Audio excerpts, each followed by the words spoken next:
Hey everyone, thanks for joining us. Yes, as he said, I'm Lynette Fager. I'm Director of Communication. I just want to kick this thing off right, and we're going to start with a word of prayer. So join me.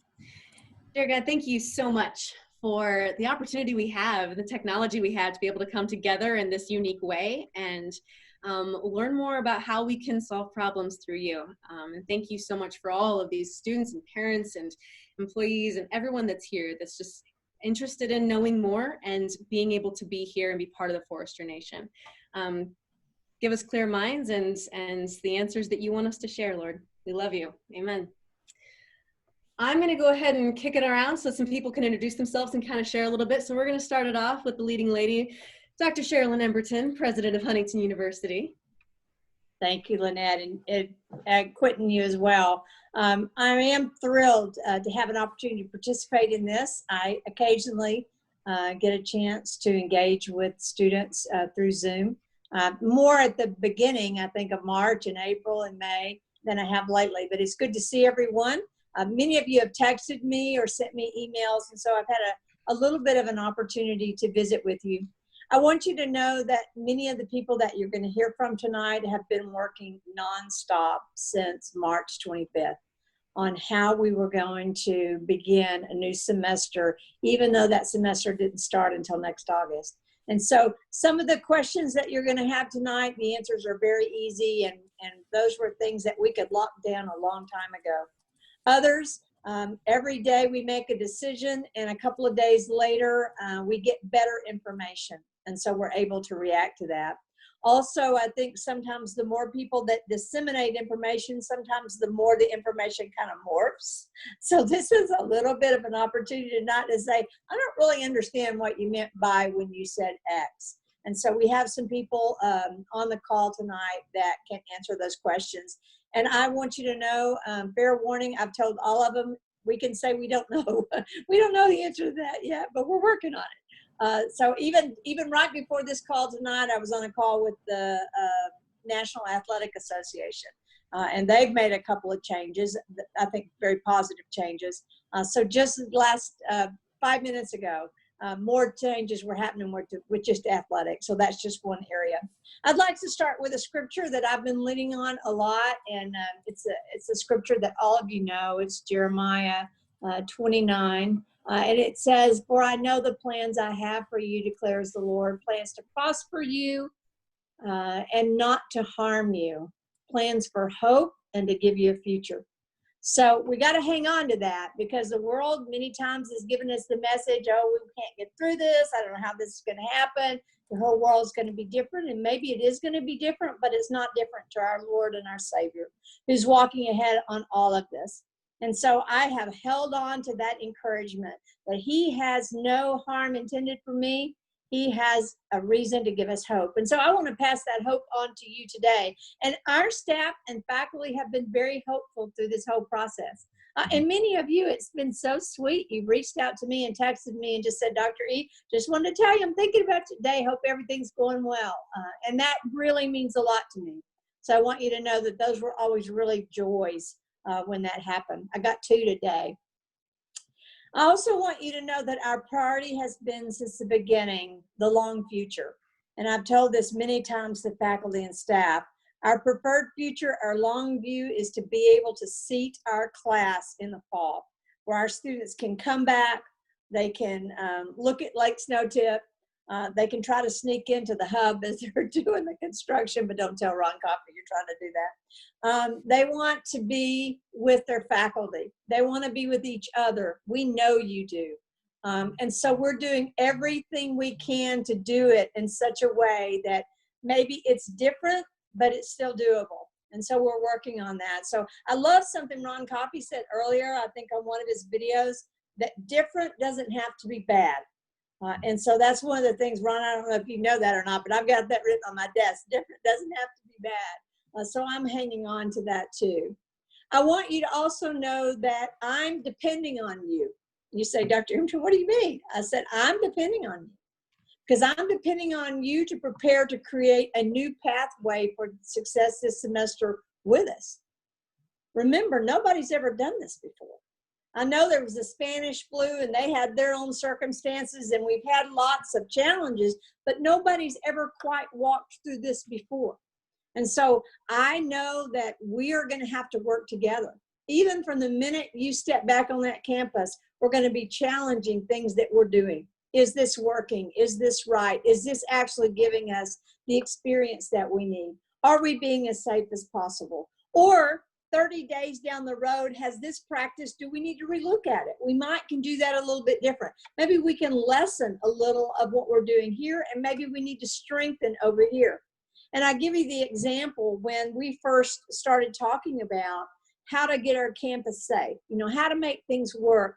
At that time, the research and the data that was coming out of the CDC was cleanliness, cleanliness, cleaning, cleaning, cleaning, cleaning. And so we went really overboard, and I don't apologize for it. We were just trying to be proactive in all of that. And so now as the summer progressed, it's been less about contact as surfaces and more about contact with people. And how do we protect that? So again, we've been looking at that. I think it's very interesting today. And you can say that your college got this first, all right? It wasn't probably 2 weeks into that we started talking about tents and having tents outside and buying. You guys are going to get a portable chair when you come to campus, something fun for you to carry around, carry to class, carry with you, so that anytime if you need to move outside, if that's a better environment for you, that you can. And we've got, like I said, tents and different things like that. But I read today in the Chronicle of Higher Ed, which is the big magazine that all the schools go to, and there was a story about this one college, like they were doing something really novel, having tents. And I thought to myself, man, we ordered tents 3 months ago. So we're going to do things, we're going to be like pioneers. And so it's going to be all of us together. So I want to encourage you that you're going to play a big role in this fall and helping do this. You're going to be trendsetters. You're going to be culture changers. I can't do this without you. All I am is just tinkling brass and sounding cymbals. I've got to have the love and the support of our whole campus community to make this work, and you do too. And so we're going to work hard on that. But I want you to be thinking about what you can contribute. When you come to campus, how can you do differently that's safe, that's healthy, but also encourages someone, also helps someone be successful? And so I'm going to depend on you, and I'm going to depend on our student leaders, our CMCs, our SGAs, our SABs, our Multicultural Council, our student athletes, and our other students that step up and really want to give more of themselves. I also want you to hope you know that we'll be here the whole way. You have my cell number, and that's always been a point of importance to me, because I don't want you to be anywhere this semester that you don't know what to do, or you feel uncomfortable about something that you don't have somebody you can reach out to. And it's not that other people won't do that for you. My gosh, our campus police will answer the phone for you. Our student life staff will answer. All the people on this call will. But I want you to know that I care. And I want you to know that it doesn't matter if it's at 3 o'clock in the morning. Well, it won't be great, but I'll answer the phone. Call me. Because I want you to feel that comfort that you know that someone is there that you can ask a question to. Because again, we don't know. We're going to walk through some things we've never done before. So I want to encourage you about that. I also want to say we're not just, somebody used this expression the other day, spitting in the wind. I don't think that's really good during coronavirus, but they use that. We're not just talking about doing things because they look trendy. I think probably 3 times a week, I know I attend a forum, a seminar, a workshop on pandemic, how to adjust and how to use best practices. And almost every leader on our campus is doing that. We are meeting with our county health officials so that we have our county procedures in place. We're meeting with our local hospitals to make sure our nurses are interacting. We have a task force that works on COVID-19. We are engaged with our other colleges, both our state, public colleges, and our private colleges, as well as the colleges that are what we consider our sister colleges, making sure we all know what we're doing so that we walk in lockstep together. And I think that will be encouraging to you. If you have a friend that goes to Indiana Wesleyan or a friend that goes to Indiana Tech, they're going to be following much of the same policies we are. So it won't be that you have to worry about, I don't know what to do, or I don't know what happens here. we have really talked through that. So again, I want you to know that maybe we don't have the answers to everything, but we've already put available to you a special tabbed page on our website that says our campus plan. And so we're going to start, and we have been loading documents to that, things to help you, things to plan. I will tell you there's one thing that is still up in the air, something that we have not made a decision on yet. Much of it is, again, we are watching the research. What are the best practices? And that has to do with testing. They call it it's large group testing. It's not herd immunity, but it is large pooled testing. And you know, at the first of the summer, people were talking about that. Midsummer, you had a lot of colleges announce that. But our health professionals tell us it doesn't do what we think it's going to do. And so we still haven't made a decision on that. So I want you to know that's one point. If that's a question, we are still watching that. We are still evaluating that. We do have a company that can do it. We're getting mixed messages now on whether or not athletes will have to do it. According to the NAI, we will probably have to make a conference decision on that. So again, we want to make sure we're using the best resources available to do that. Now, yes, we will have, our community has testing available if somebody's symptomatic. We have all that. I'm talking about just randomly testing people to be tested. And the data and our health professionals have just said it doesn't do for us what we think it was. It gives people false hope. And so we're just watching that and making sure, because we want to do what's best. The only other thing that I would say to you is that we are going to create a campus that you want to be on. So you can take a deep breath on that. I'm not doing anything that's not fun. I don't mind doing different, but I'm going to have some fun. And so I'm thinking we're going to play horseshoes. We're going to do a lot of other things. I tried to put in a little mini golf course, but that didn't go over very well. So I'm looking for things that we can do, but we're going to have fun. We're going to love each other, and we're going to spend time together. And that I can promise you. So with that, I'm going to turn it over. And then at the end, I'll be part of the Q&A to answer anything that I can help with.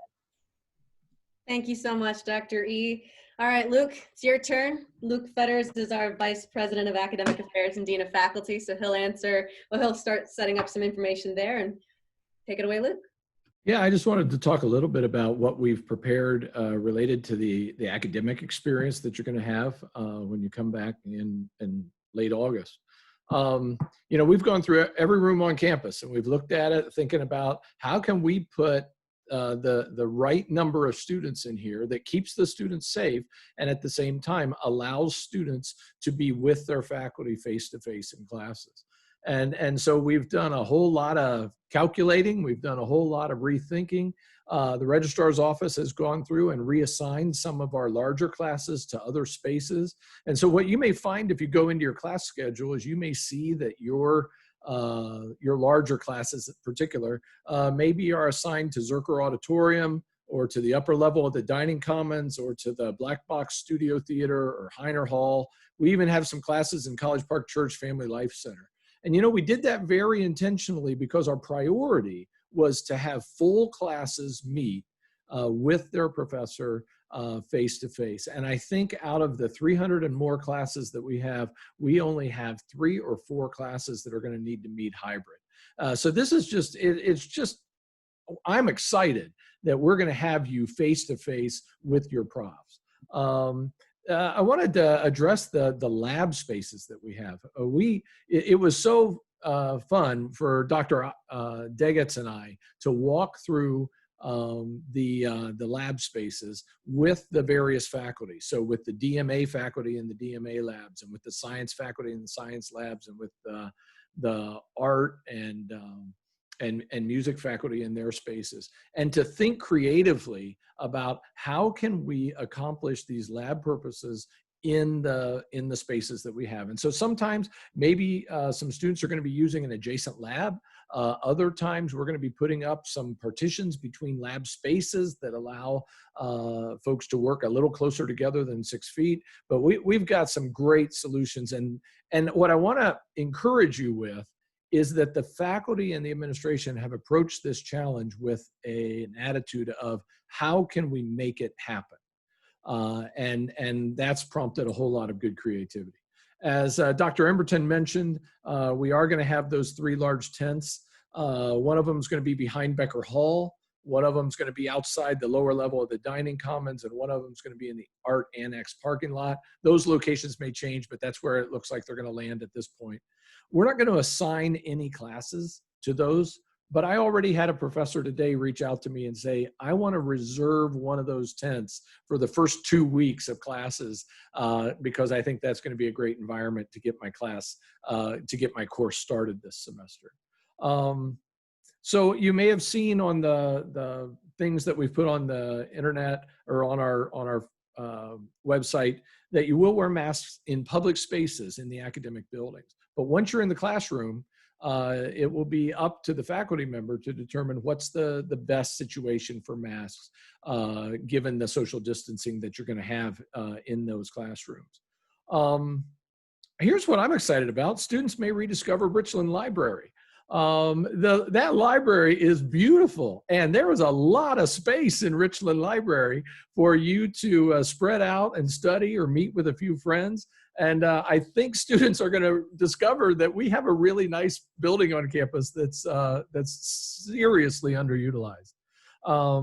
So I just want to say we are doing everything we can do to make it possible for you to be back in class face-to-face with your faculty, meeting as full classes as much as possible. Who's next? Awesome. Thank you, Dr. Feathers. Arthur, Dean of Spiritual Life and Campus Pastor, it's all you. All right. Thank you, Lynette. Good evening, everyone. It's good to be back. It was just a week ago that I had the opportunity to share with many of you. And for those of you who happened to attend last week's Tuesday Night Live, I got to tell you, the chicken was delicious. And I don't know what the wife is cooking tonight, but I'm sure it will be delicious as well. Hey, you know, it's in times like these when I'm really, really glad that the Word of God is my foundation. Because as I've been praying through the Word and just reading and reflecting on scriptures, God has continually reminded me throughout this journey that when problems arise, He is a God that always shows up on the scene to deliver His people. And so as we approach how the spiritual life and atmosphere is going to be on our campus, we are very hopeful and optimistic. You know, over the past couple of years, I've had various students come up to me and say, you know, I feel like God's going to do something awesome on our campus. I feel like revival is going to be happening. I feel like the Spirit of God is going to do some amazing things. Well, friends, I believe we are on the verge of God doing something explosive.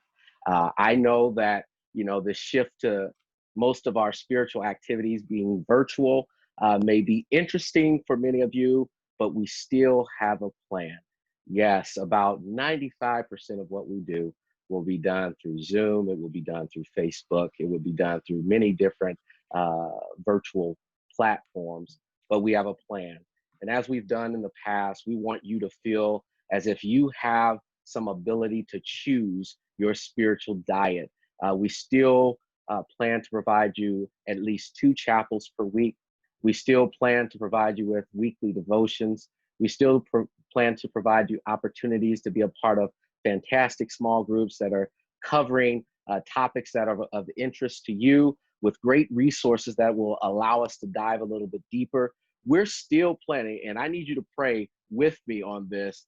We still want to plan to gather, even outside, so we can practice social distancing to worship God together through the fall. God willing, we have good weather. And so we got many plans in that arena. But also we have something new that's coming. As you can understand, the days of scanning ID cards to give you your 30 chapel credits, that's pretty much not going to happen for us because of social distancing practices. But we have secured the services of an app that you can download to your computers or your mobile devices that will allow you to stream chapels, small groups, CMC activities, whatever the spiritual activity is, to get your credit.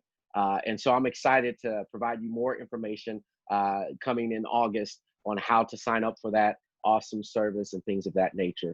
One other thing that I want to talk briefly with you about, because I know this is important, I want you to know that although we have some challenges in terms of how close we can be to each other, you having the opportunity to have people to talk to about life, about what's going on in your world, people that you can ask questions to, not to be shamed, not to be judged, but just to be engaged in relationship. We're going to still have care appointments that we want you to contact us, sign up for. We can do those on Zoom, one-on-one, or Lord willing, man, I would love to go sit around Lake Snow Tip or some other nice outside place, 6 feet apart, of course, and have some amazing conversations with you, because we value and understand how important it is for you to have places where you can go to and just talk and be heard. Our CMCs are excited about this upcoming year. They are planning and preparing to do some amazing things virtually. They are another resource that I want you students to reach out to. They're going to be inviting you to join them in some watch parties for chapel services and some other special weeks of emphasis where we're going to be dealing with some very, very good topics, I think, that are relevant for us today. So God is still on the throne. He has not lost control, and we have all the reason to smile and be joyful, because God is still doing some amazing things. And I hope and pray that you sense that through what we provide and offer you through the Office of Campus Ministries this year. Thank you so much, Arthur. Dr. Ron Coffey, Vice President of Student Life. Take it away. Thank you, Lynette, and thank you all for being part of this call tonight. I know you may have had other things you could be doing, but we appreciate you being here tonight and listening to us as we kind of try to talk about how to make all of this work and make sense as we think about the fall coming up. Luke touched on a really good point, and I would say that just for a second, I'd like to just talk a minute about planning. Oftentimes planning for these kinds of things often start with a can we question. And I really like the way we've begun to shift our thinking to how can we.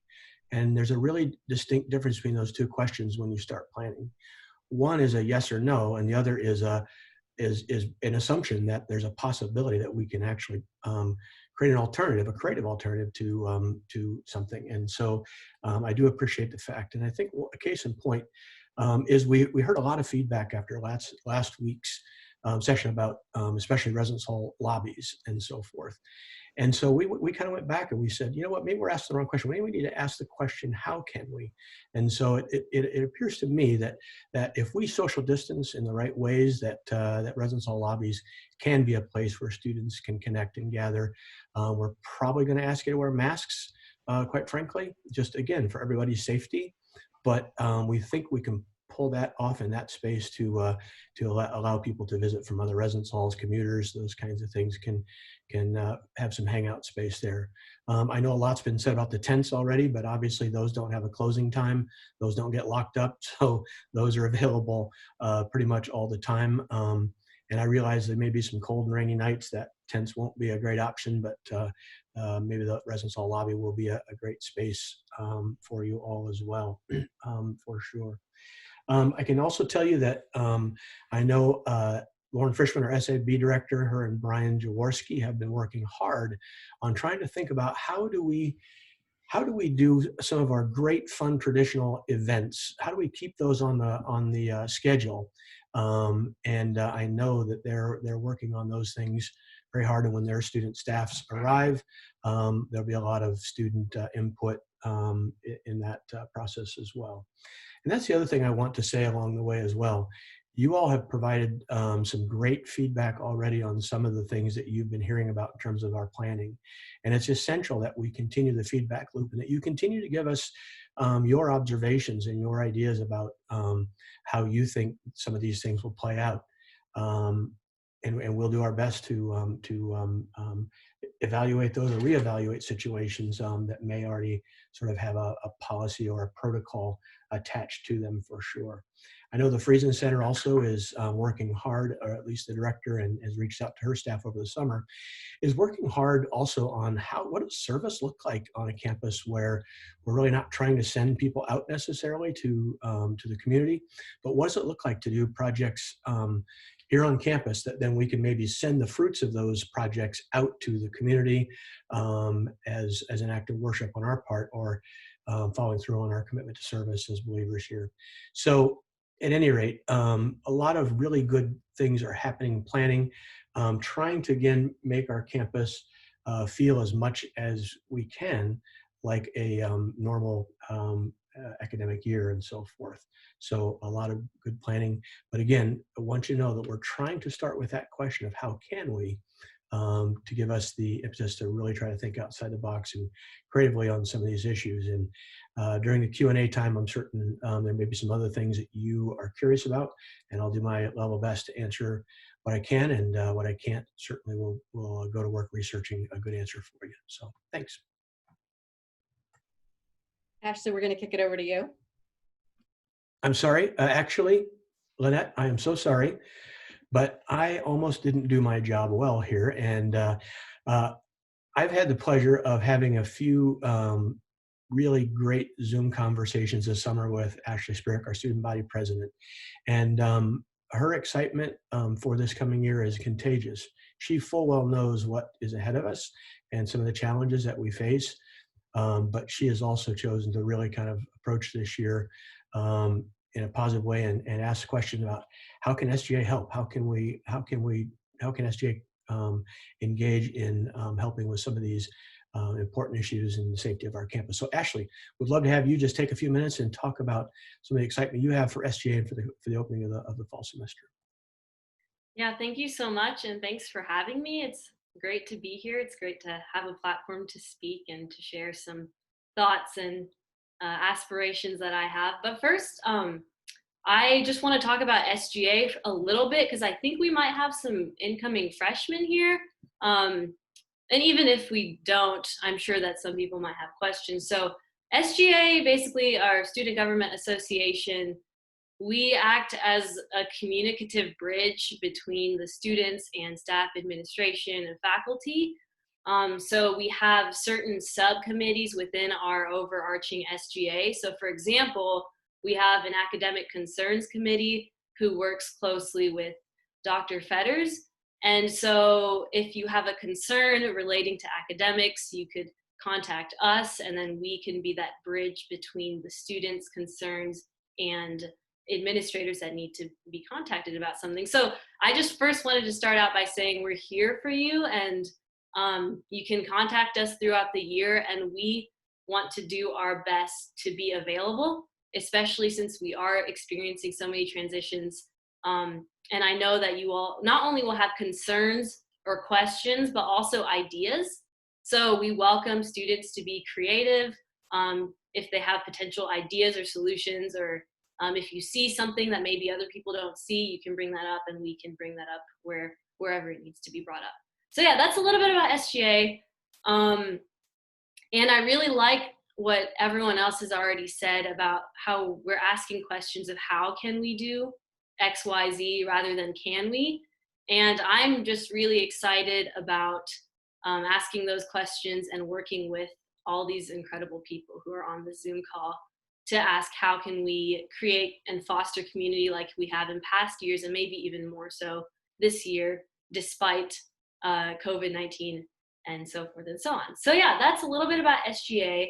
But I wanted to talk a little bit about my own journey to being in this position as student body president, and a little bit of what I've processed through as a student leader when I got the news that we'd be shut down or partially shut down for last semester, the second half, and everything else, all the other news that we've gotten. So I decided I wanted to run for this position early in the spring, before the United States was really highlighting the news of COVID in the world.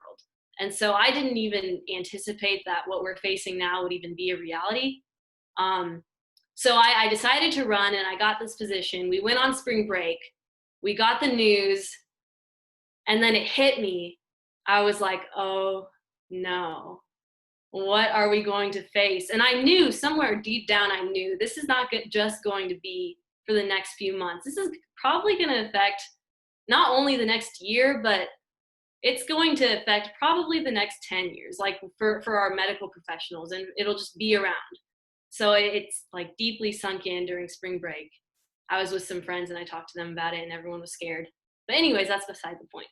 Then it was the end of last semester, or I don't remember when it was announced that I don't know. But it was at some other point where I knew that things wouldn't be the same when we came back on campus. And I anticipated that we won't be able to meet in similar capacities. And that would impact events that I would be in charge of planning, that I'd be overseeing. And then throughout the summer, I've just been brainstorming, okay, how are we going to do this? How are we going to have this event? Are we going to have to scratch that event? Are we going to have to just abort mission and say we can't do this anymore? And so throughout the whole summer, I've had these highs and lows, moments where I'm really hopeful, and then some news comes out about, oh, we can't meet in this capacity like we used to. And then I'd have this crisis moment of, oh my goodness, how are we going to even proceed? And so, yeah, with all that being said, I just wanted to communicate that I understand if you're confused or if you are scared or terrified about what it's going to look like on campus, because I am too. But I also wanted to say it's going to be okay, because throughout all these moments where I questioned if we could even have an event, I would reach out to Dr. Coffey or have a conversation with Arthur about some ideas that I'd have. And then they would tell me, it's okay. We don't have to be asking, can we do this? We're going to be asking, how can we do this? So I just wanted to say that to you all as a fellow student who is overseeing a lot of event planning, and as a fellow student leader, because I know there are a lot of student leaders on this call. It's going to be okay, and we can work through these things together, and we can work on communicating with one another, being the eyes and ears on the ground, seeing any potential gaps or holes that are not filled, and we can move forward and still foster community. So even though it won't look the same, we can adapt, and I'm fully confident in our ability to think creatively and outside the box to adapt. And so with all that being said, I'm very optimistic about SGA, about our leadership, our CMCs and our RAs, and I really want to encourage you all with whatever role you have on campus to keep trying to think creatively and to trust the people you're working with and to communicate with people around you, because I think in order for us to move forward, we're going to have to encourage one another and communicate with one another. So that's all I wanted to say. I hope that's encouraging to you. The last thing I wanted to say was SGA actually still needs a lot of representative positions filled. For example, every hall has 1 or 2 representatives. So if you're living in Roush Hall, for example, you could potentially become a Roush Hall representative. The same with Livingston, Baker, et cetera, et cetera. And I just wanted to say that to all of you who are here, because this is a chance and opportunity to engage in the conversations we're having and the transitions that we're going through. And we have so many positions open. So I want to invite you, and I want to hear your voice and perspective on SGA. So if you have a desire or passion, or if you have any questions, you could reach out to me by email, and I would love for you to be a part of our team. And yeah, that's all I have. Thank you all for listening. Thank you, Ashley. We really appreciate it. Before we jump into our Q&A, I'm going to kick it back to Sherlin for a moment to see if she has any thoughts on what our other senior leaders have said, and then we'll kick it over. Just as a quick reminder, guys, a lot of questions have been coming into me. If you have questions that you specifically want answered tonight by some of the folks here, message them to me directly in the chat function of Zoom, and I'll make sure that they get asked at some point. I did want to just talk about Indiana specific and Huntington County specific. I think for some of you that don't live there, maybe you don't know as much about how we've been handling the virus and how our communication has been about it. I'll be honest with you, we've only had 116 cases since March. If you look at the different states and the different counties, we would be kind of at the bottom. Some of that is because I'm always talking to our students about, when you come to campus, have you been here? Have you been there? And they say, no, we just stay on campus. Well, I think that's pretty much true about Huntington. People just kind of stay. And so there's less influx of people from other areas. And so I think we've been able to manage it pretty well in that. We also, in that same period, have only had 3 deaths. And 3 deaths is too many. But 2 of those deaths happened in the first week or week and a half of March. And so again, our health professionals have done a really good job of preparing and helping us.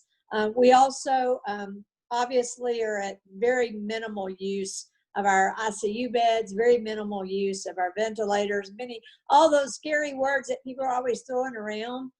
Our hospital is equipped and ready to handle our situations, and we stay in regular contact with them. And not only our local city hospital or our county hospital, but we're part of a bigger system with Parkview Health Systems.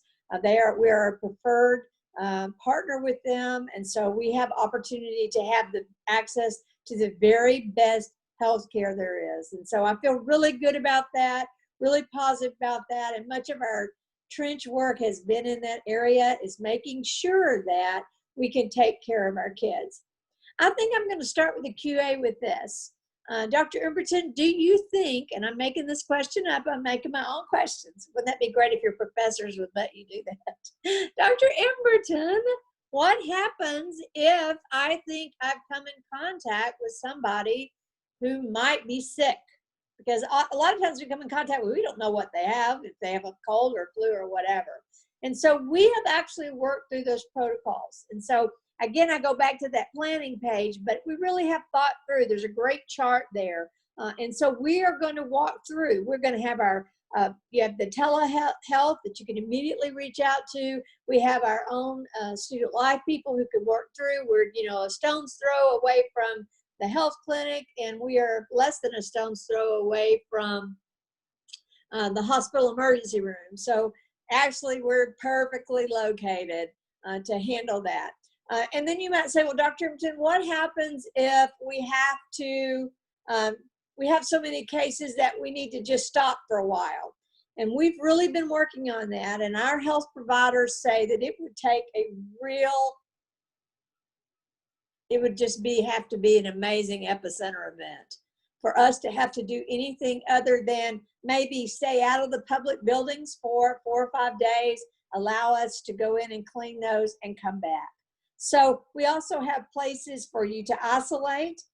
And then for students who wouldn't want to go home, for example, maybe you do test and you find out that you do have COVID-19. Most students will elect to go home that live close enough to go home, but you don't have to do that. We have options for you and a place for you to be cared for and loved on. So I want you to know we've really worked through all of it the best we humanly can do with the information that we know. But we are prepared. We're prepared to contact trace. We're prepared to work through all these things. And it's not just us, it's all the health professionals around us that are working with us. And the same is true for our health professionals in athletics. If you're a student athlete on this call, we have prime placement with the Parkview Health System sports system. And our athletic trainers are actually employees of the Parkview Health System. So we are working through all that to be available. I will tell you that the faculty and staff, well, not all the faculty, that's really not true, the staff, we've all been back at work since June 15th, and we are working on all these, we're piloting all this for you. We're learning to wear our mask. We're learning to make sure that we're practicing safe practices. And so far, we're doing really well, and we've really done well. So again, I'll turn it over to you for Q&A, Lynette, and then these wonderful experts on here that can answer the questions for you. Thank you so much. I'm getting a ton of questions in, and we're going to get to as many of as possible. And a lot of you are actually asking very similar questions. So we're going to start off with one of the biggest ones that keeps on coming up, and that's commuter life. Common questions I'm going to kind of clump together and then kick it back to our senior leaders will be, what will I be able to, I'm a first-time commuter, what will I be able to participate in when it comes to campus activities? Will the commuter lounges be open? can I heat up my lunch in a microwave in a commuter lounge? Those kind of questions. So I'm going to hand it over to Ron. I believe he's going to be the one to answer some of those commuter specific questions. No, that is a great question. And while there is a large percentage of our students that do live on campus, there's also a very significant group that are commuters and come from a lot of places and don't have the luxury of returning home, to do lunch or what have you. And so we do have to account for that. So a couple things. You're absolutely welcome to be involved in whatever is advertised as part of the student life, the student activities, any of those kinds of things, as you always would be, even if we weren't dealing with pandemic, for sure. But we do recognize that you need a place, to use a microwave, and we will have obviously some things in place there so that the keypad can be cleaned. But you're going to have to help us with that, because obviously we're not going to be able to pay somebody to stand there and clean it, but we can provide the means for that to take place. And so it's those kinds of common sense things that we can do to protect one another and so forth, but recognize that's part of it. Obviously the library, as Dr. Fetters mentioned, I guess I'll refer to it as one of the big tents with books in it. So we think that's a place where you can definitely go and spend time. I think there's probably some as far as food in the library, I think there's probably some expectations about that not happening, and so that that part may not be, but you certainly can still hang out there, and certainly that's a place to study, meet people, whatever, that kind of thing. So the library would be definitely a place. The commuter lounges it's one of those topics that we are, even today we're discussing how do we make that safe, because we know it's a popular space for our commuter students. It's a great place for our commuter students, and it's our hope that we can at least open it at least maybe a reduced capacity or something like that, or a manageable capacity, maybe a better way to put it. And so we will work hard to see if there's a way that we can actually make those commuter lounges available, because we know they historically have been an important place for you all to gather and do work and so forth. We recognize the tents would not have internet connectivity, so that will be a challenge there, but the library currently does. Residence hall lobbies currently do.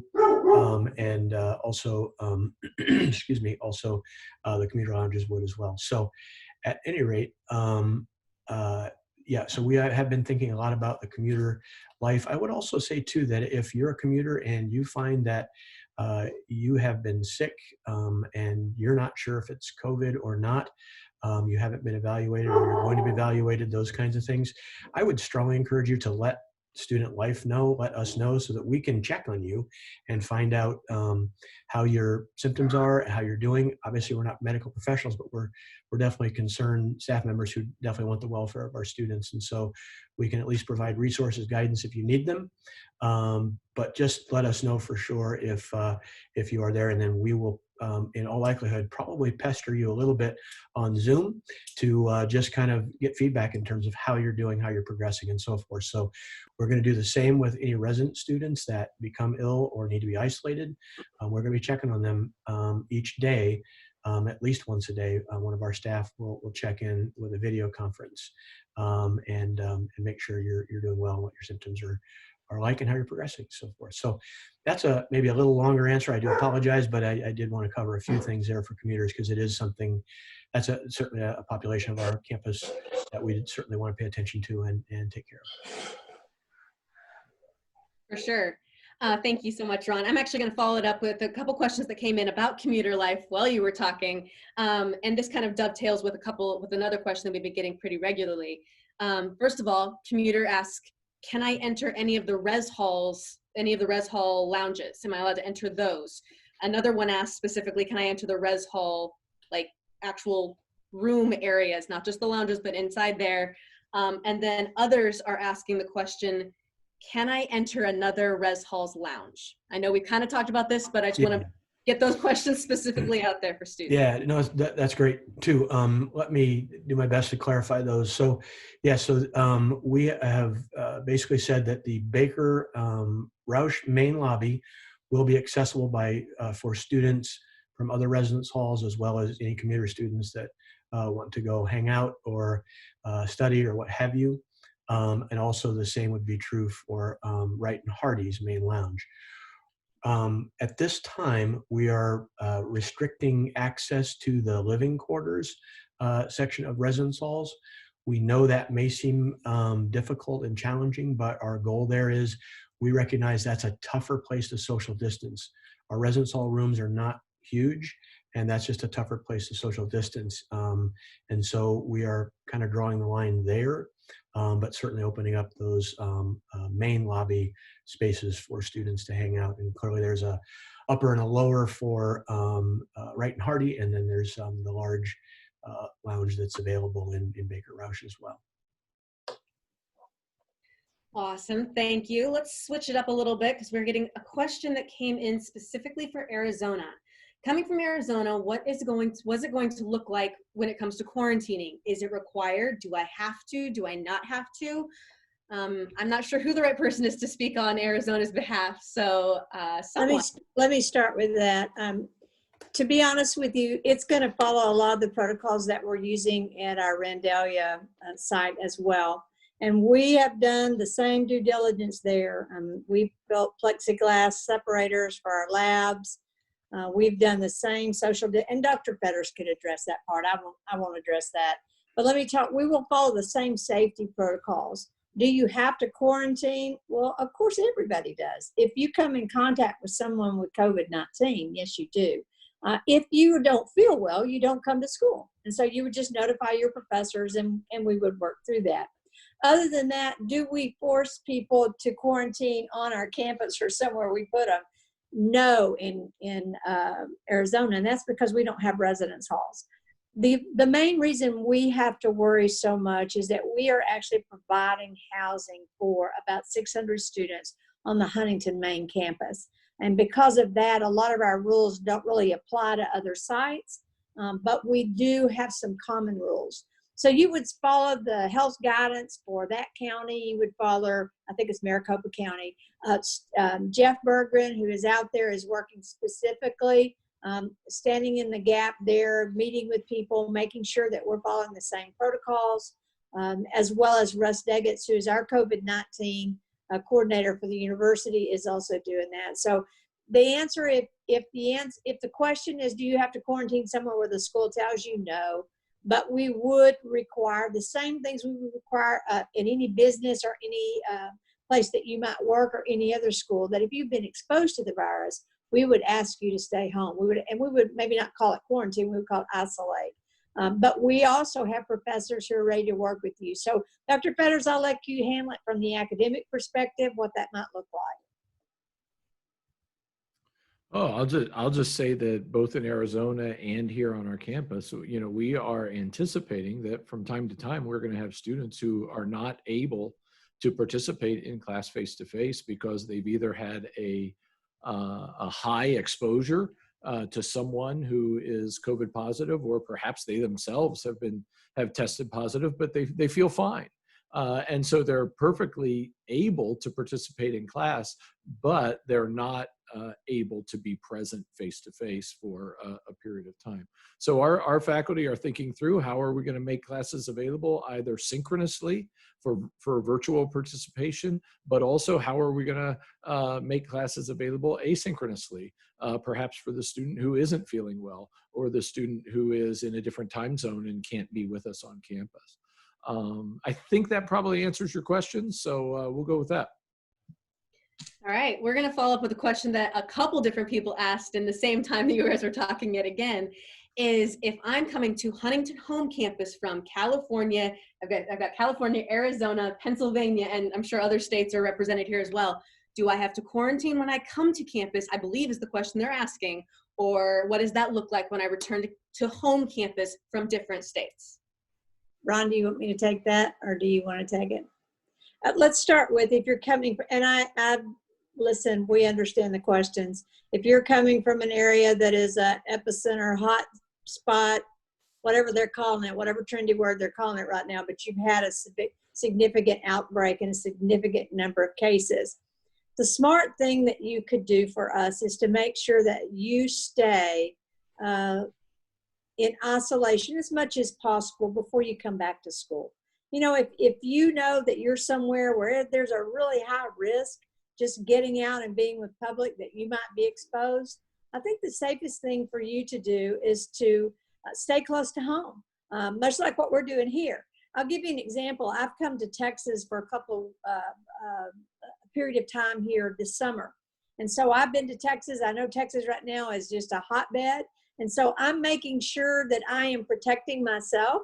And so when I travel back to Indiana this week, I have not exposed myself to a lot of other people. And so I think that's what we're asking you to do. We don't anticipate asking you to come and actually quarantine or self-isolate for 10 days. We're not looking at doing that. So, you know, I say that with the precaution that 2 weeks from now, if the CDC says something different, we might have to respond differently. But that's not our plan. It's not our state plan. We're not asking like visitors to our state to quarantine. So we're trying to be reasonable, and we're asking you to walk a line. That's part of us walking together. Be reasonable. Don't put yourself in harm's way. And especially right before school, take those 10 days to just kind of hang out, be with your family, enjoy being at home, and then come to see us. So Ron, anything you want to add to that? Well, no, not really. And I think you summed it up very well, but I would say that if in the event someone is, you know, needing to be isolated on campus and so forth, I know that Adam Skiles, our IT director, and Luke have been working together for device that will be deployed in each classroom that will allow us to deliver classes each day for students who would need to have those delivered virtually until either test results come back or they have successfully gotten through their time with the virus, if that should be part of it. So, so we have been talking a lot about what isolation looks like and how that would look, because we think it's probably likely that we'll have some cases, hopefully not many, but we're just preparing for that in the event. Follow-up kind of along those same lines is international students. Do internationals have to have negative test results in order to return to campus? I know Ron's waiting on me to answer that. I sure am. Back and forth on that. Yeah, we have. The United States is basically requiring when you fly in that you quarantine if you're international, especially if you're coming through these main portals like Chicago, Detroit, some of those. We are trying to figure out a way that we can provide an isolation experience, at least a minimum of 4 to 7 days, maybe 10 days, to make sure that we meet that guideline. That is one of the few questions we absolutely have not answered yet. But we will have an answer for you Monday or Tuesday. But regardless, we will have a space for you. You don't have to worry about what to do. We just have to make sure that we do what's right by you and what's right by our other students. So that's a cheesy answer to say that we will make sure that you are taken care of, that you have a place to stay. But some of this is out of our hands. Basically, you fly into Chicago, you have to follow a certain protocol. They let you come to your destination, but you have to quarantine once you get there. What we're finding out is the quarantine periods are getting shorter and shorter. As more of the CDC evidence comes in, they're setting it to 10 days now, maybe 11 days. And so we will do what is the right thing to do by you, and what you need to understand is that we'll provide for you and we'll take care of you. Awesome. Dr. Coffey, anything you want to add? No, I think that's one of those sort of developing elements of this whole pandemic is sort of the how to, and we're not the only country facing that, obviously. I mean, it's true globally that everybody's sort of in the same boat, figuring out how to best handle people who are entering their countries who have been elsewhere. All right, we're going to shift it a little bit here because not every question that we're getting specifically has to do with COVID. So I believe this one's going to go directly to Arthur. Will Forrester Village have a CMC again? Great question. You know, we value having CMC representation in all of the spaces where our students live, and Forrester Village Apartments is no different. During our recruitment stage in the spring of trying to get students interested in becoming CNCs, we didn't get any interest in CMCs for Forester Village. We would still welcome and love any interested students who may be living in Forester Village, who have that urge to serve their peers as peers, to contact us. You can contact me, or you can contact Amanda Morris Campbell. We would love to have conversations with you if you are interested. So yes, we want to have a CMC in Forester Village, and we are waiting for some eager, spirit-led young adult who just feels that urge and that call to contact us. So if it's you, I expect to get an email sometime soon. Sounds good. Nothing like a little PSA there in the middle of this. Speaking of Forester Village, we have a question specifically asking, will Forester Village have the same restrictions as on-campus residence halls? There's been a couple questions related to Forester Village come in, but that seems to be the key question that students are asking. Yeah, yeah, we're definitely looking at Forester Village. Again, typically there's 4 residents in each apartment, and if you add 3 or 4 more people in a very small confined space, that has potential of not being as safe. But we have not made a definitive sort of decision on that thing. So we're going to look at that one as, how can we? Is there a way that we can make that happen? Again, if we can work with the right protocols and so forth. But that's one to stay tuned for. We're still working on Forester Village as to how we might address the visitation piece out there. Awesome. I'm going to guess that this question is going to go to Luke. Where will we be able to see if our class structure has changed, or our class schedule or locations? Those kind of have come together, but where will we be able to find those changes? Yeah, I don't think they've all been posted yet into the master calendar and schedule, but and maybe Adam can confirm this because he may know this as well. But I think what's going to happen is, once these are fully populated into the master class calendar, that you'll just pull up your schedule, and your schedule will have changed. It'll have a different room beside your class number.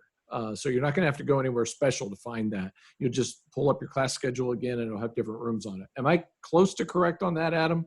Yes, you are. So as they finalize and they officially publish, so I mean, as Luke alluded to, the registrar's office working tirelessly to make sure they've got everything squared away. So changes will continue to occur as they kind of finalize all those pieces.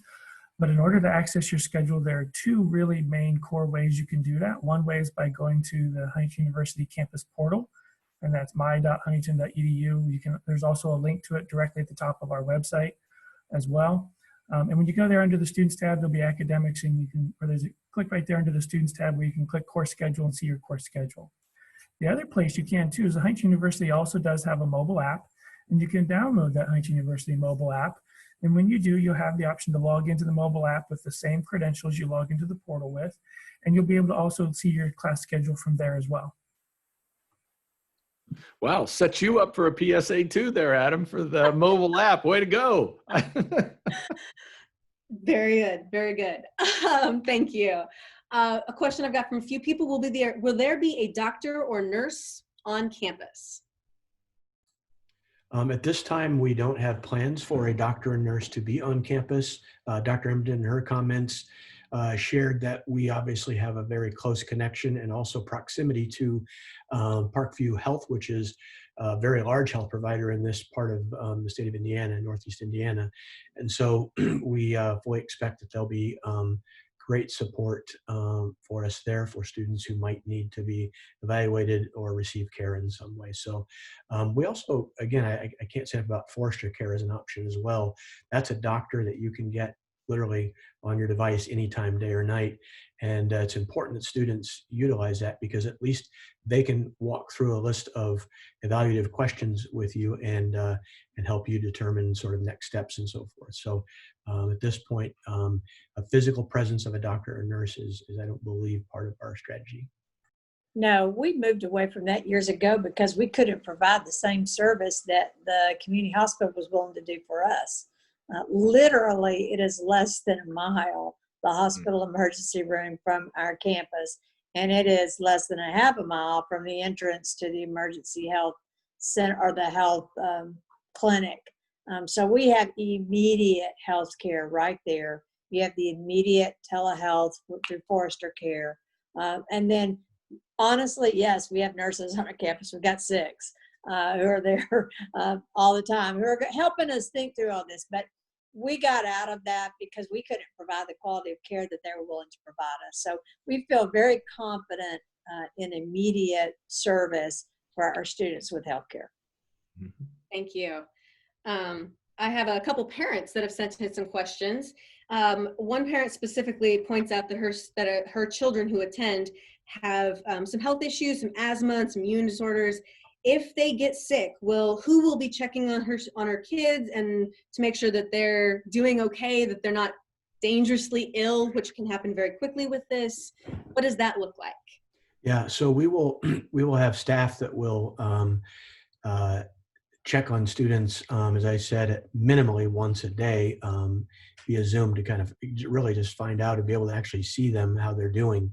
And I would say that the other side of that too is that we will have questions that each student who might be in isolation because of illness would also have to fill out each day. We'll also supply them with a digital thermometer just to, again, make sure that there is an ability to sort of do some self-evaluation as well. So we're trying to do a combination of things with a few layers of evaluation that we will do.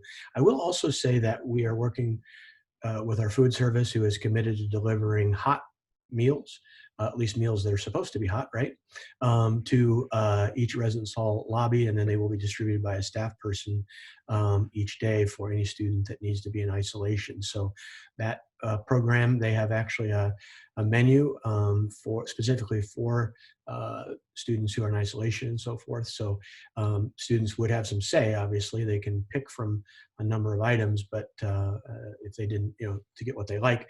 But the good news there is, again, that we'll make sure the meals get to them so that they can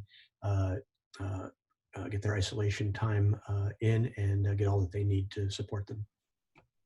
Also, I would just encourage you as a parent to encourage your son or daughter, empower them to, when they hit campus, there's a lot of people who are pressure points along the way. We have a group, alpha group immediately that they're engaged with, and a person there that they can share that information with, a faculty and a student representative.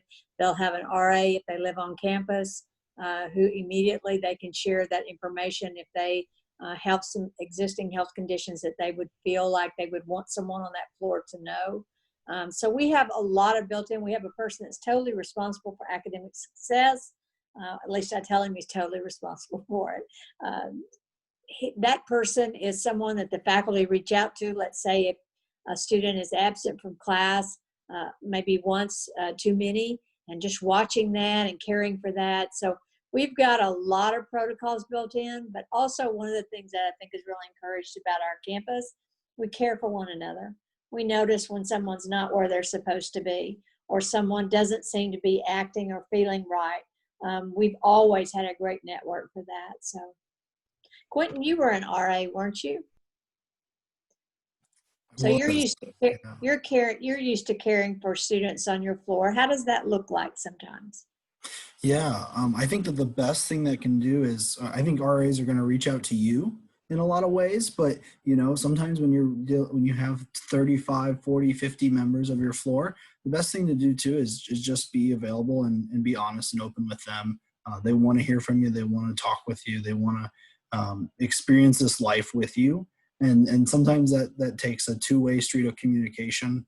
And so, everyone here at Huntington really just wants to be around you and wants to uplift you and wants to help you in any way they can. And that includes your student leaders like Ashley and your SAB members and your CMCs and your RAs. And I can speak on behalf of them because I know I was in many of those roles. That's important that, just be open and honest with them and communicate with them what you're thinking, what you're afraid of, what you do go through, and your physical needs that you have. Because, a lot of times that's a part of res life. You're going to be living in very close quarters, and that floor this year is going to be your family. That's going to be who you rely on in times when you need someone. And that's who you're really going to be playing board game nights with, and you're going to be experiencing life together. Just like you did through this last semester with your family, you're going to do that with this family which is going to be such a beautiful thing. I'm so excited to see the community that builds out of that. Well, speaking of that family, we have had a question. If I don't have a roommate yet, when will I find out that information? Yeah, that process does move throughout the summer, so there's still time. And so I know our housing director, Dr. Jaworski, he typically once an assignment is made, he communicates immediately. And so just as soon as an assignment is made, communication and information will be shared so that contact can be made, because it's always important to have a little time before people arrive on campus to at least virtually get to know one another. And so that's an important part of the process. We acknowledge that. So I know that just as soon as an assignment's made, he'll make sure he reaches out and lets people know. Awesome. Speaking of that roommate experience, we've had a question about move-in to Forester Village specifically. Does it look different than res halls? Is it still something I have to sign up for? I'm guessing yet again, Ron, that might be you. Yeah, so yeah, Forester Village is a little different animal in that, obviously those are separate units, buildings, apartments, and so you don't have a lot of people moving through the same exits and entrances and so forth. So that process actually can happen, during the normal course of a move-in period and so forth. So we're not doing the same process as we're doing with residence halls, just again because we don't have as many folks to sort of move in and out similar entrances and exits. It's typically just 4 individuals per apartment. So we feel like that's easier to manage for sure. Awesome. Thank you. Question has come in a couple different ways, but I think the basic gist of the question is this: will bigger groups like Undignified, like Troublemakers, et cetera, a couple of other have come in specifically, will they be able to meet? They will, and I want to be clear about that. Again, that's one of those that also those student groups are going to have to work with us in terms of what kinds of protocols will they be willing to put in place, so that again there's appropriate safety for these activities. Because obviously, Troublemakers, for instance, it's a singing group. So how does their fellowship together, which is important, how does that happen safely? We're 100% willing to help figure out how that piece can happen. Undignified the same way. Choreography a lot of times happens in proximity. So all that to say that I think Undignified can happen, but we just need to work together to find safe solutions for them to meet and to do what they do. So those are just 2 examples of large groups. I know there are other ones, by the way, that will need to meet. SGA is one of those. SGA is going to have to also, that's 26-ish, I think, people when everybody's in place. They're going to have to figure out too, when they do their weekly meetings, what is the best and safest way for that to happen? And can they, in essence, be in proximity together for their meetings? I think it's possible. I think one of our big tents could be, for a while anyway, a great way to start those kinds of meetings, as long as we can space appropriately. So the answer is yes, we're willing to work with groups, even the large groups, in terms of how to make those things happen, for sure. And I would just add to that, the caveat is, how can we make this work? But the caveat also is, you're not hearing us say, how can we do it exactly like we always do it? Yeah. Obviously, Troublemakers are choral groups. There's no way that they can sing next door to each other. We know that just the dispelling of droplets is one of the main reasons that the virus is so virulent in some situations. And so we can't do it like we used to could do it, but we still can do it. And so let's figure out, how is that creatively? We may do a lot of like, what is that movie that had The Hills Are Alive? Sound of Music. We may be outside singing. I don't know. We're just going to have to think different. And that's where I challenge those of you who are part of those great groups with a super heritage. How do we do this? We're not going to be able to put all of Undignified on that small stage in Zerker and do that. But how can we do impromptu dances on camp? How do we do this thing? So let's push each other. Let's challenge each other. We may have the first undignified dance on our soccer field. I mean, and bring our chairs and circle the soccer field. I don't know what it looks like, but we're going to have to challenge each other. How can we do it? But how can we do it differently? Because we cannot do it the way that we're doing it. We just can't. And I would encourage you to think through how can you engage the faculty members who are having to figure this out in their disciplines, right? Because we have a music program on campus that is having to figure out that for their discipline. We have a theater program on campus that's having to figure out choreography within their discipline. So I would encourage the student leaders of those groups to go to the faculty members that are working on this. They all have listservs that they're connected with that are helping them think through how do we do this in a way that allows for students to engage and to get the experiences that they want to have. So you have great resources on this campus to help think how to make it happen. Awesome. Thank you, guys. For those of you who have been asking specific questions about dining, I'm kind of bunching those all together at the end. So hold your horses there just for a tiny little bit, because we've had a couple of the questions that have to do with moving and moving in and moving out and all of that. So another question that we got was, when we move back home, or when we go back home in November for that period of time that we're gone, are we supposed to move all of our stuff out of our room, or can we leave it there for second semester? Leave it there. That was the shortest answer we've gotten yet. Love it. When y'all leave, we go in your rooms and hang out. So leave it there. Right. We play games. We do all that stuff. We watch your TVs. I mean, mostly Dr. Ruthie. We have to run her out, but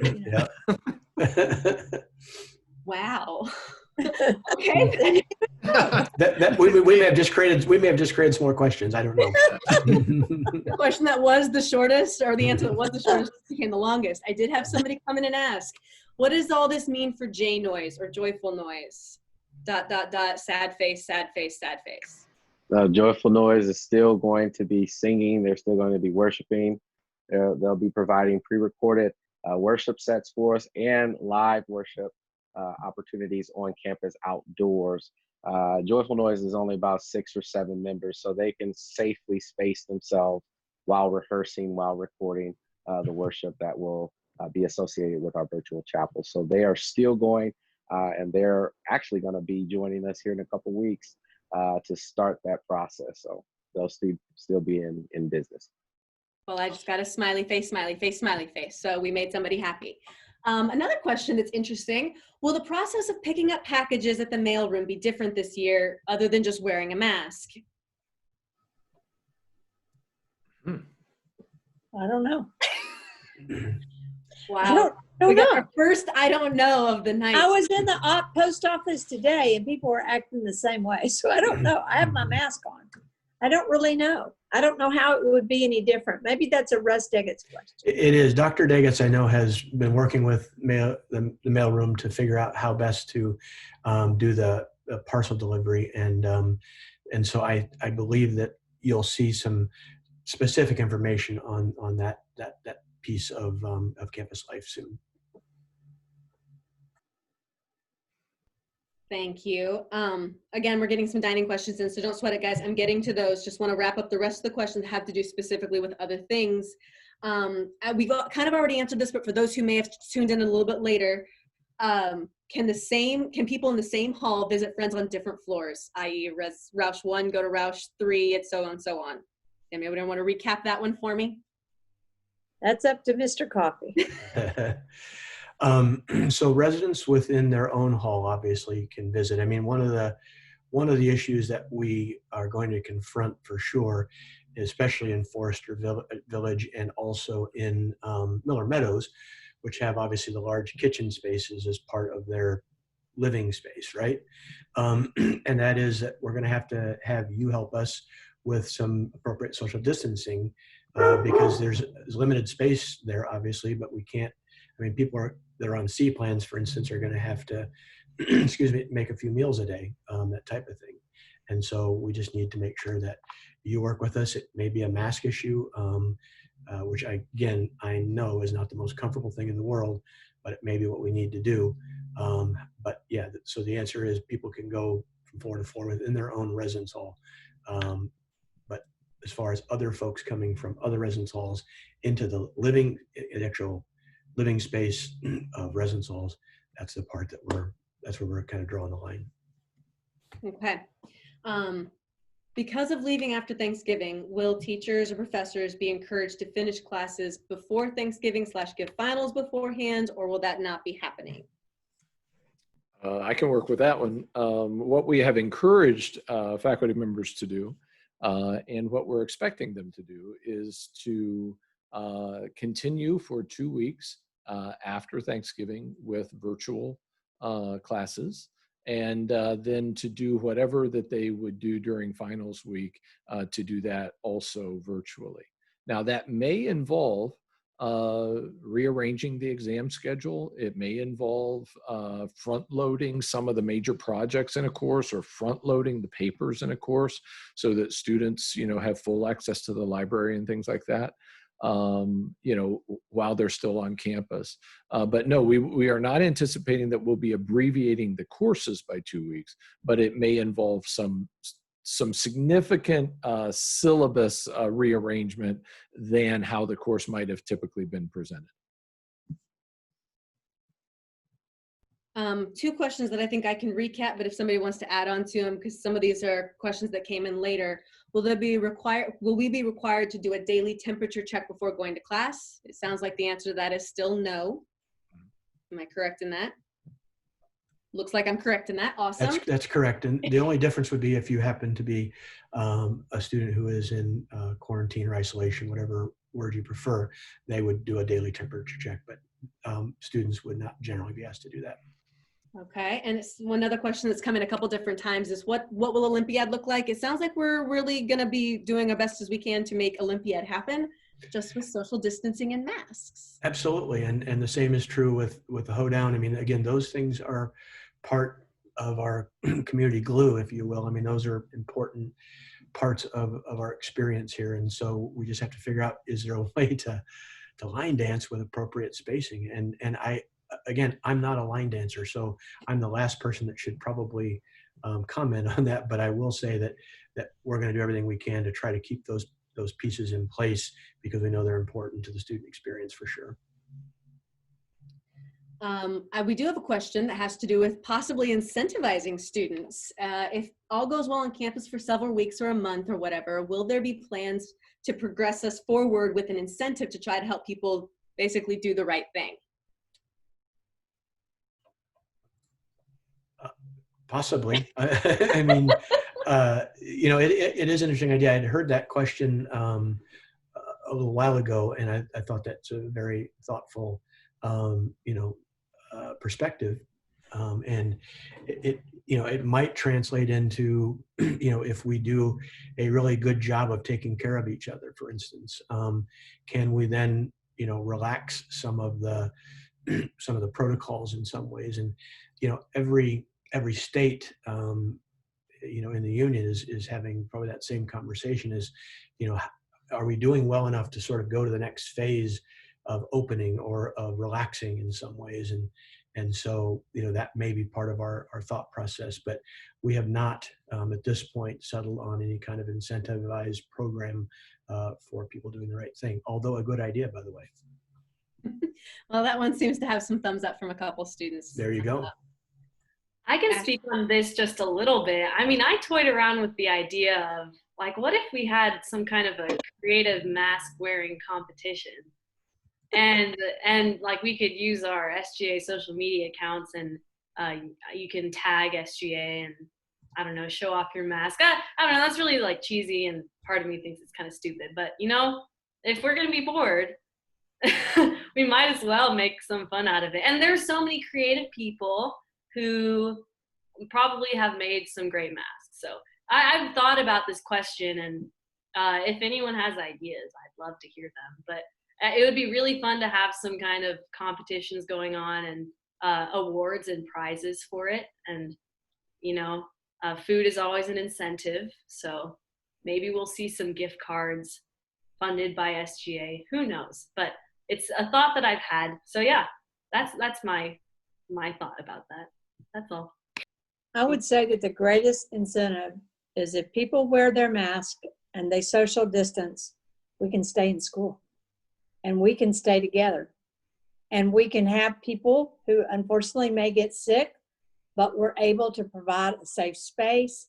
We live together in community, we rebound, and we come back together again. That's the greatest incentive there is.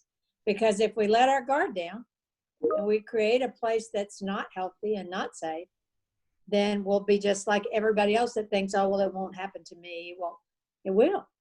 So that's what I'm committed to as president. And I've been committed since March to doing that. And I'm sure my staff are tired of hearing it. But I am determined, with the Lord's help, that we're going to stay healthy till you get here. And then I am determined that when you get here, we're going to stay healthy together. But I really feel like that's the big incentive. The worst thing is that I don't get to see you. That's the worst thing that can happen. And so I want us to stay together and stay healthy and enjoy our different experience together. And then when y'all all come back from homecoming someday, when you've been out 10 or 20 years, we'll talk about, oh, these kids, they got it easy. We had to do this when we were in school. Hey, you heard it here first, guys. It'll be great. Couple more questions before we get to the dining piece.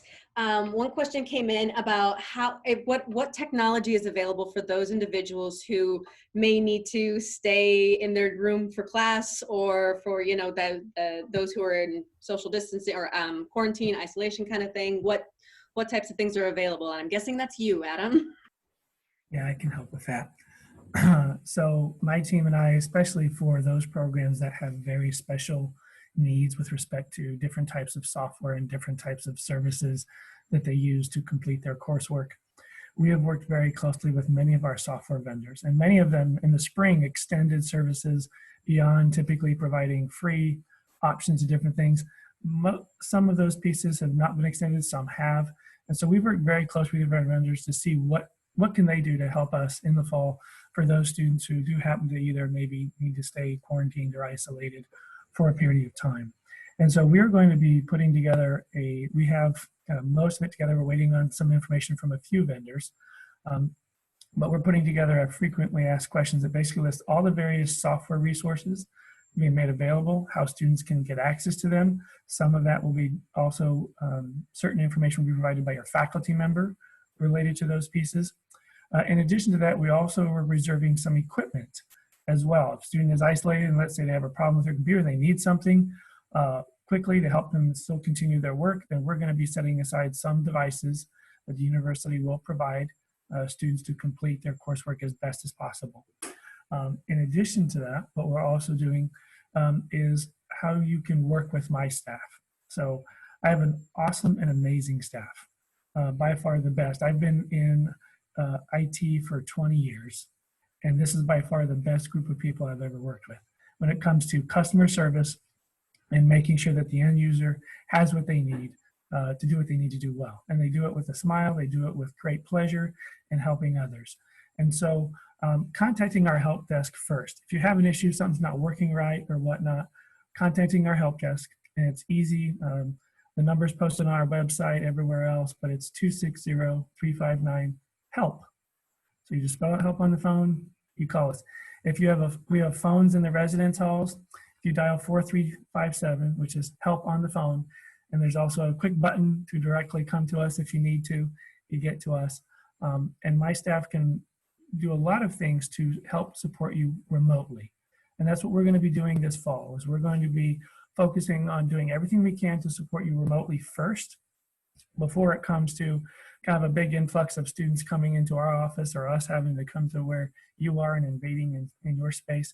And so we're going to hit our remote support options worth. And we have a lot of tools available to us that allow us really to take care of a lot of majority of the problems in that fashion.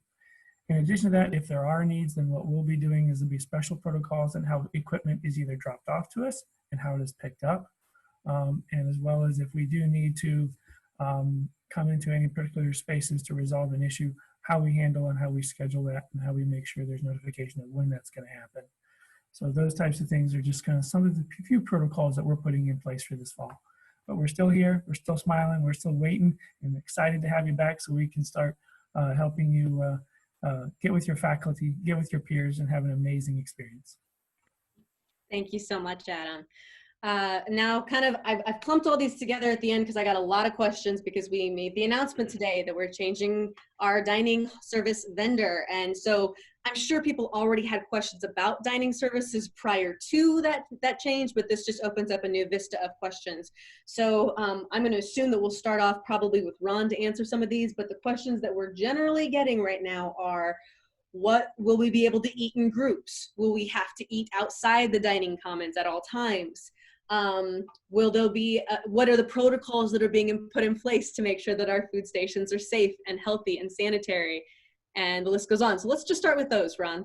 Okay, that's a nice list, and thanks for bundling those together. I appreciate it. So first off, we've been meeting with Sodexo management since we made the decision to engage with them, and would say that one of the first topics, without a doubt, was safety. And so immediately they began working with the space where you will be served. And so you will probably see more plexiglass. You'll see some spacing markers like you've seen in restaurants and stores, those kinds of things, just to kind of help people know what 6 feet looks like. Nobody wants to walk around with a 6 foot 2x4 to figure that out. So we'll just put that on the floor. You can know that way. So that'll be part of it. Obviously, the staff will have the appropriate PPE on. Obviously, that's a space where until you're ready to eat, we'll ask you to have your mask on as you go through. So at this time, again, because of the pandemic, things like the salad bar will not be available because it's a self-serve. There's no way to do the salad bar and have somebody stand behind it and serve you. So the salads will be prepackaged salads. That part will be, but then everything else we'll be using disposables again. Obviously, that's part of the process as well. And so you'll go through the line, and then they will serve you. So you'll have choices. The action station will be working. Many of the things, the grill, all the things that you've come to know, pizza, all that stuff will be available, but you'll get the appropriate to-go items to put the food in. We are reserving space in the upstairs of dining commons and then in the lower level to appropriately space tables and chairs so that you can still eat together inside. But we know the capacity will be an issue there once we start spacing out. You know, for you returning students, you know that it was tight anyway because we depended on the hub for so many years to help kind of alleviate some of the dining stress at lunch as far as congestion. So we'll have the upstairs, downstairs, be appropriately spaced there, but then you'll also have outside spaces, tents, other gathering spaces where you can take your meal and eat with friends and so forth. So we're definitely trying to maintain as much as we can of that community dining experience because we know it's so important. But we just know we can't do it exactly like we've done it before, as Dr. Emberton said about many of these things. So all that to say, food safety and patron safety, you being patrons, obviously is foremost on our list to make sure that everything is delivered safely, safest possible way, and to make sure that we have still created space for you all to possibly dine together as best we can. And did I miss anything in your list of questions there? No, but there are two others that I'm going to put together for you to ask. And wonderful. I know, right? Yep. Hey, Lynette, can I ask a question? You As a patron, Dr. Pope, I want to know if Yeah. I can call down to the dining hall, or I can text the dining hall, or I can email the dining hall and ask them to build me a salad, or I've got certain restrictions. Can they fix me a plate Yes. so that I don't have to do that? How does that work? They absolutely do. There will be a mechanism either virtually or using an app or the website, basically where you can place an order. And it is critical too, if you have specific dietary needs, because this is a new food service, don't assume that our previous vendor gave your information or passed it on to Sodexo. They were very helpful in terms of the information they did pass along, but I just want to make sure that if you if you have any severe allergies, whether it be peanuts, whether it be, gluten, whatever, that might be the issue for you food-wise, make sure that you make contact very soon with the food service director. His name is Les Petroff, and he's a great guy. I met him just last week, and he's going to do a great job for us. And so he's eager to help and serve you in very specific ways if you have dietary issues. But yes, there will be a way for people to get specifics in terms of what they want. Well, that was actually one of the questions, Dr. Emberton. That was one of the questions that I was going to frame nicely. So there you go. It's perfect. I have one more too, because I'm a real patron of the dining. I'm about out of breath, but I'll go ahead. No. Okay, am I still going to get to pick up something over in Low Brent? So we are, that's one that we're still working on. We believe that is going to be open and ready for students to access, because again, what it does, it's convenient. It serves our commuters in many ways, and some of our faculty and staff as well. But that's being worked on. Again, we've just had a couple weeks of transition conversation here, but that's a piece that's on the table for us right now. It's our hope and our intent that will be another outlet for you to get your meals and, of course, your muffins. One of these you kind of already answered, but I'm just going to put it out there so you can dispel it completely. Is we're going to put an end to a rumor that all the meal options are going to be completely prepackaged and pre-prepared, and it's just going to be clamshells all the way. Is this true? Is what the student is asking. It likely will be clamshells, but it won't be prepackaged. It will be, the meals will be served, or the food items will be served and put into your clamshell by a staff person wearing gloves, mask, and so on and so forth. So, and that again is just for everybody's safety. Our days of using plates and silverware, are still yet to come. But right now we're going to have to go with disposables just for the sake of everyone's safety. It's just the best way to do it. And every university is facing this. It's not just Huntington University's problem. It's everybody's having to kind of do the same thing. But what we're trying to do is we're trying to reduce the number of prepackaged items that you get. We're trying to make sure you get fresh food in your clamshell that you can take, eat in the dining commons, eat in the tent outside or one of the tents outside, that type of thing. So we are going to have, good variety and good meals for you to have. And but they are going to be in those very portable containers. We did get one other question that came in while you were speaking. Is the sub shop still going to be open? So, great question. So we know the sub shop will be open when the hub opens in January, or actually probably will open at the end of January, but nonetheless, when it does open, we know that piece will be back for sure. And again, there will be a sub option in the dining commons. It'll be called something different than it was before, and it may look and taste slightly different than it did before because it's a different company. But the good news is there will be a sandwich option there for folks. You segued that so nicely because we got one final question.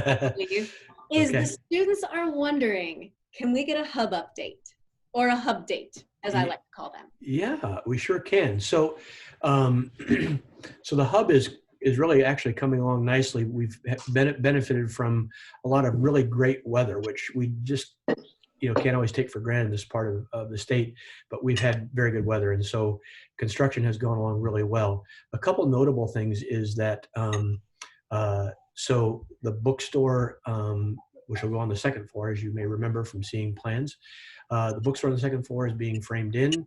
The glass is being put in. All the framing for the glass, both on second floor and first floor, is all in place. And it looks tremendous. A lot of the concrete that surrounds the building has been put in place as well. Student life offices are now drywalled. The Starbucks coffee shop, or I should say the coffee shop, is pretty well plumbed and ready for construction. The fireplace is stubbed in at this point, and again, ready for tile and so on and so forth. So the hub is coming along, and their completion date is likely going to be the end of December to like that first week in January. So our hope is that we take the month of January to really transition well to that space, making sure the furniture gets set correctly. Our office of student life gets moved, all those kinds of things, so that when students have access to building, it is ready, but it's going to be beautiful. It really, really is. I'm very excited. And every time I'm in there, I'm just amazed at how much they've been able to accomplish in this period of time. So it's a great work in progress, and it's going to be a beautiful addition to our campus. Well, somebody had one final question. For Dr. Will there Fetters? still be orange chicken on the menu? And I'm not going to make you answer that one because I'm guessing you can't answer that one, but I will at least bring it up for the student who had that question. Well, I will pledge that I'll pledge this because it's all I can pledge, and that is that if they need it that bad, that I will make sure I go to Panda Express and bring back an order for that individual if we don't have it. But I'm assuming we will. Well, that's extremely kind of you. And thank you for that update. That's what I do. I believe we have answered all the questions that students have asked in some capacity. If we missed something, please send me an email and I will make sure that we find a way to get that answer to you. Or if you're a parent on this call, please let me know and we'll find a way to get that information to you. Without further ado, I'm going to kick it back over to Dr. E, and she's going to close us up with some final thoughts and prayer. I want to thank everyone, especially all the staff and faculty who were here tonight and taking time out of your time to answer these questions. You've done a great job. Keep up the good work. We still got several weeks worth of preparing to do, so thank you. Students, wow, great questions. Questions we're still asking. I have some real particulars on the menu that I like to, so I want to know when chicken finger day is. That's big for me. Chicken nuggets. That macaroni and cheese, and I'm in. So checking all that out. It is important. I will tell you that the hub is coming along great, but we also are creating some other outside activity areas for you. We will have a pavilion up, Lord willing, when you come back over by the volleyball. We have poured concrete where we put the tables, and it also will have a covering over it. So I can imagine some late night conversations and talks out there, and a great game of kickball. I think we can play kickball. That sounds like a good spaced out game that we could do. So know that we're still thinking about ways to maximize your experience. Again, I just want to echo what Lynette said. You got a question, you keep sending it to us. We'll probably maybe have another one of these right before school starts.